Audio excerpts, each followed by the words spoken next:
Hey everybody, it's Peter, and this is the 2025 Suzuki SV650A, or as people of my generation called it, the Suzuki SV650.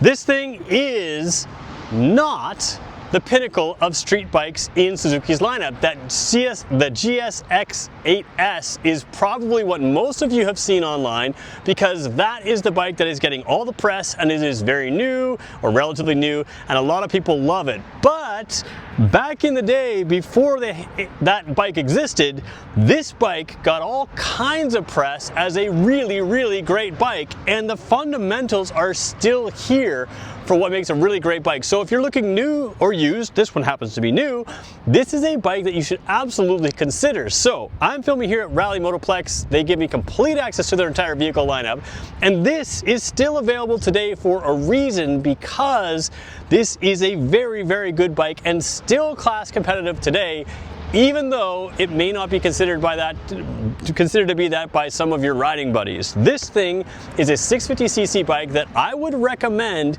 to beginners as well, but it's also something that can wheelie, something that will last you, not a beginner bike that you have to sell right away. And I don't like to use the term beginner bikes, because this is a bike that I would buy. This is a bike that I would use for all kinds of sporty, around town commuting, having some fun. This is about what motorcycling is about. And like I said, when this was introduced, people absolutely loved it. Reviewers absolutely loved it. And the fundamentals are still there. So that's what we're going to talk about in this review. So let's place this in a class. What this is a simple, basic, naked bike that is good for a lot of riders. Now, in the past when this came out, people were surprised that, ooh, a 650 could be used for beginners because it was so, predictable, so easy to drive, that kind of thing. Nowadays, I would say a 650 is certainly something that beginners could ride on, especially a bike like this, because other bikes have had taller seat heights, other bikes have had some increase in weight and other stuff, and this thing still is very, very approachable. And like I said, it's something that I would recommend to people who are returning to riding, or people who are just looking for something, boy, is it noisy out here, or just looking for something that is fun to ride, and that's what this is. So what we're going to do is we're going to go over this bike bit by bit, piece by piece, including showing you the dash and other things. We're going to cover a few things that you may not like for a 2025 bike. It does not have LED lighting everywhere. It does not have LED lighting anywhere. It does not have a TFT dash, but it does have the basics, and especially the fundamentals, to be fun. So let's start at the front, work our way through. So taking a look at the front wheel of this motorcycle, I love to start with the front wheels because they tell you about the manufacturer's intent. Now, the manufacturer's intent has not really changed a whole lot, and technology has moved on. So what we got here is a 120 by 70, 117. It's a typical front tire size you have on every sport bike. So you have that sport bike profile. Now, it's a Dunlop Sport Max Road Smart 3, not Road Sport, Road Smart 3. So it's a little bit less sporty than some bikes in the naked class that have Road Sport 2s or something like that. However, for a bike like this, it's still got all the grip you would need, and of course you can always upgrade tires because you have standard tire sizing. But I think you have to remember that sometimes those grippier tires need to be warmed up quite a bit, and they need to be driven hard, and this is a bike that is only going to be driven so hard if you're using it regularly on the streets, which is what it's made for. Now, can you take it to a track, and can you turn it into a track bike? Absolutely. People have done that all the time with this bike, but it's really made for a sport street environment, and that's what it's good for. So you got the dual disc brakes. They do have ABS. The ABS ring is, I believe, on the other side. Yeah, it's on the other side there. And, kind of standard stuff. Nothing fancy about the shocks, non-adjustable, nothing fancy about the brakes, but they work fine. They work solidly. And again, the bike is lightweight. I think it's 437 pounds, 432 pounds, 430 some odd pounds, which is quite light for a modern bike. So back in the day when this bike was all the rage, it was all about the frame design, and you can see they kind of painted it up here, but this was like a big deal to them, and this isn't really fancy anymore, so I'll let you look at it. We can talk about why it's great in another video. But the other thing that people really liked is this 90-degree V-twin. People loved the character of this. Now, 20 plus years of this engine being around tells us that not only is this a fun engine, it's also an engine that is incredibly reliable, like crazy reliable. reliable. They also have it in the SV650, which again is still available in 2025. That bike sells very well as well, and it's also a little bit dated. It's got the standard style headlight. They brought in the SV800 to sort of match that 8S. So you can see them moving into that 800 class, but this bike is still a bike that people want. The engine will last forever. So if you want to buy this as a first bike or returning bike, turn it into a race bike, or sell it out to someone who wants to turn it into a race bike, or do whatever they want, there's a lot of reasons people love these things, because these just don't die and they're fun. The V-twin gives you a unique sound, it gives you a unique torque experience, it gives you a kind of a cool, vibey kind of feel to it, but not like the negative vibes. It feels, sounds, and works very cool. So Suzuki advertises this bike as the lowest seat height in the street sport market in the 600 to 800cc, which I believe is narrowing it down quite a bit. But what I'm getting at is, if you're looking at a Ninja 500, why not consider this? Yes, this doesn't have the tech that has, but the seat is pretty low. What is that seat height? I don't remember. Does it matter? Not exactly. You can check the spec sheet, but remember, seat shape matters as much as seat height. Seat height can really vary from between bike to bike, and the feel of it can vary. So I'm gonna put the kickstand out of my way. You can see I can easily flat foot. I'm about 6 feet tall. It is a firm seat. Is it the most plush seat, most comfortable seat you're ever gonna have in your life? No, it's just an average seat. And that's the thing with a lot of this bike. Nothing too fancy, but the average components, like the average horsepower the engine makes, around the 60 some odd horsepower range, that's average horsepower. All of those things are gonna give it to you in a characterful way. So the seat, it's fine. It's low, it works, it gives you confidence. And again, that 437 pound or 430 some odd pound curb weight feels very light on a bike like this. It also, because it doesn't have a lot of bodywork and is a very narrow bike, feels very unintimidating. And the thing is, if you want to learn to sport ride, having a nice narrow bike that's very flickable left to right, that has good torque to pull you through, this thing can teach you to be a better sport rider, certainly better than a lot of modern sport bikes out there that are going to be too powerful or just too kind of focused to allow you to just have fun on it as an everyday bike.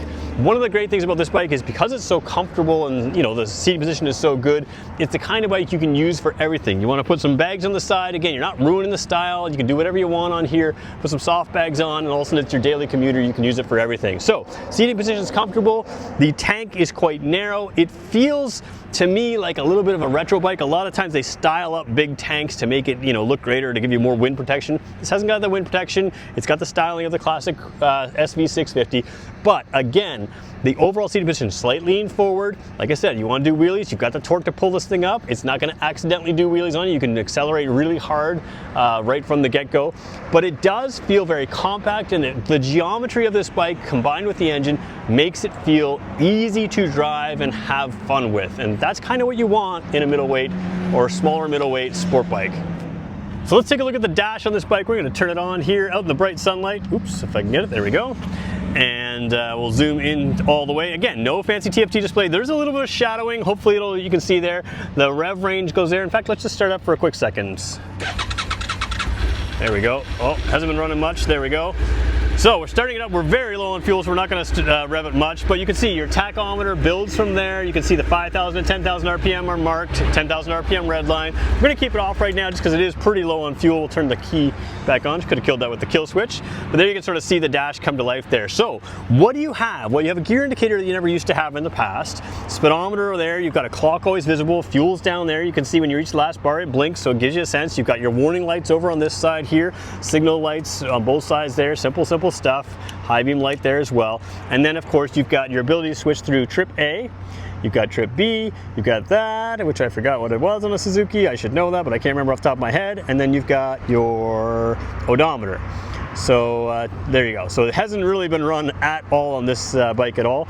So you can kind of zip through there. And that's your basic dash. Temperature gauge over on the right side. Everything you need is all in one single screen essentially, right? You can look at everything right there. Is it a TFT that's fancy? No, but it gives you the information, it makes it clear, and that's all you really need. The other thing that's pretty simple and basic on this is the controls, and I think that's a good thing, especially for new riders. So let's take a look at them.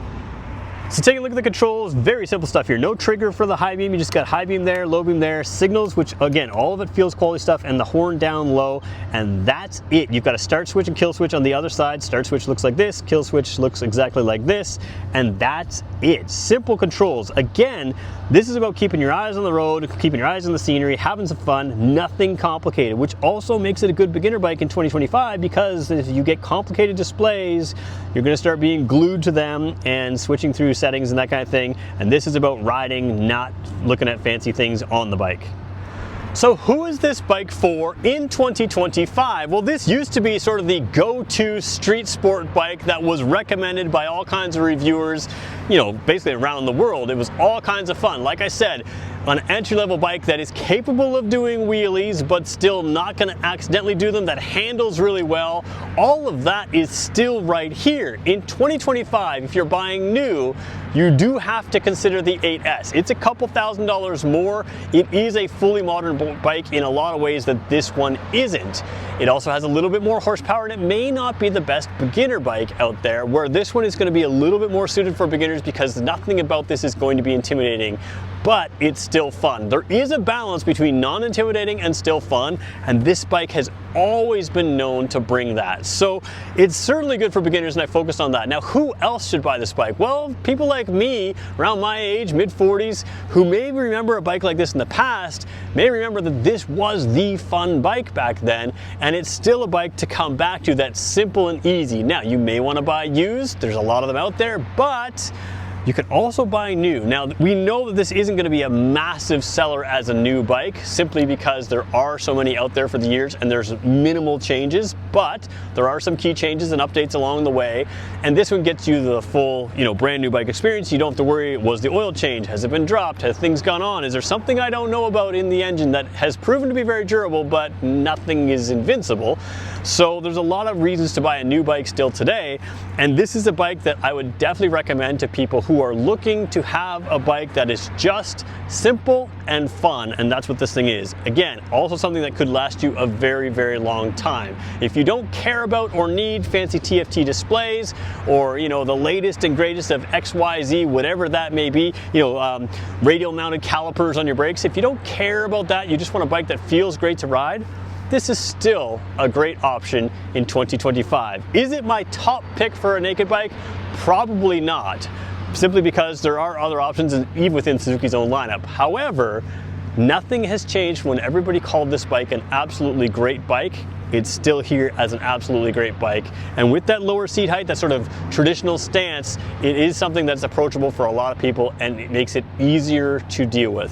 6-speed transmission, all that stuff that you would want on a modern bike, this bike's got it all, if you can accept the things it doesn't have. So there's my review of the 2025 SV650, which probably nobody else is reviewing. If you made it this far in my reviews, I review 2025 bikes as often as I can, everything I can. We got so much to go through. Rally Motorplex has a ton of brands here. Check out their website, the link's in the description. And if you made it this far, do me a favor, leave a like, leave a subscribe, and leave a positive comment. We'll talk to you in the next one.